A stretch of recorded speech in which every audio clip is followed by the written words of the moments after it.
Bom dia, boa tarde, boa noite. Bom, então agora, pessoal de sétimo ano do Higino Aguiar, né, professor Davi, a disciplina de História, né, vamos para a questão do feudalismo, né. O professor já passou um vídeo para vocês da Débora Aladim, né, aquela mocinha que estava falando sobre a questão do feudalismo, né. Então, assim, só que agora o professor só vai dar umas pormenorizadas, ou seja, explicar algumas coisinhas pequenas para vocês, tá? Bom, a questão do feudalismo, né, gente? Como já tinha sido dito, né? Ele começa no século V depois de Cristo, né? Com a decadência do Império Romano do Ocidente, né? Ele tem a predominância com relação à questão da organização social, política e econômica, né? As suas relações são relações servo-contratuais, ou seja, a questão do servo.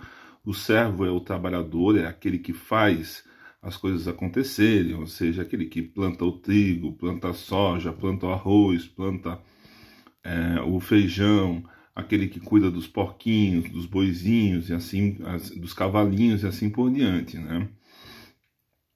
O servo, ele tem uma importância muito grande nessa sociedade, né? Bom, nós temos a questão da decadência do Império Romano, certo? Vai predominar na Europa, na Idade Média, entre o século IV e V até mais ou menos o século XV e XVI. Ainda vão haver resquícios do feudalismo com muita força, né? Vamos aqui para o outro. Algumas características do feudalismo, algumas características importantes, né? A economia, ou seja, a base é a agricultura de subsistência, né? Ou seja, os servos vão estar produzindo para os senhores principalmente o arroz, o feijão, a soja, né? Os cereais, o trigo, né? A cevada e assim por diante, né? A ausência de comércio, não vai haver comércio, não tem moedas, ou seja, a ausência de moedas, né? Predomina o escambo, ou seja, a troca de produtos. Por exemplo, eu tenho 2 quilos de feijão, né?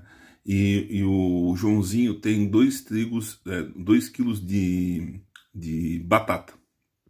Então vai haver a troca desses produtos. Então, se eu tenho, por exemplo, 10 quilos de carne e o outro tem 10 sacos de arroz, vai haver essa troca, certo? A existência do trabalho servil, ou seja, vai haver um senhor, um chefe, o chamado senhor feudal, aquele que dá as ordens, né? E vai haver os servos. Os servos são aqueles que trabalham, seriam os operários de hoje, né? Só que não existe um salário, né?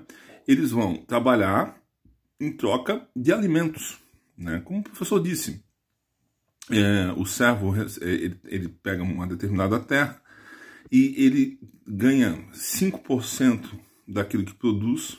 Se ele produz, por exemplo, 50 sacos de feijão, 50 sacos de arroz, 50 sacos de trigo, ele fica com 3 sacos para sua subsistência, né? E ele troca com outros servos esses produtos. Então, essa é a base do sistema feudal, que é o quê? A ausência de moeda, tu não tem moeda, tu não tem comércio, então o que tu tem que fazer? Tu tem que trocar, tu produz um tipo de alimento e tu troca por outro tipo, né? E assim por diante. Então, aí que está a questão da existência do trabalho servil, certo, gente? Isso vai acontecer na Europa, entre os séculos IV e V, até mais ou menos o século XV e XVI, certo? Bom, obrigado, tá? O vídeo está bem simples, mas é aos pouquinhos que a gente vai dando uma melhorada, tá bom? Um abraço, repassem para os colegas esses vídeos, tá bom, gente? Não esqueçam, tá? Um abraço.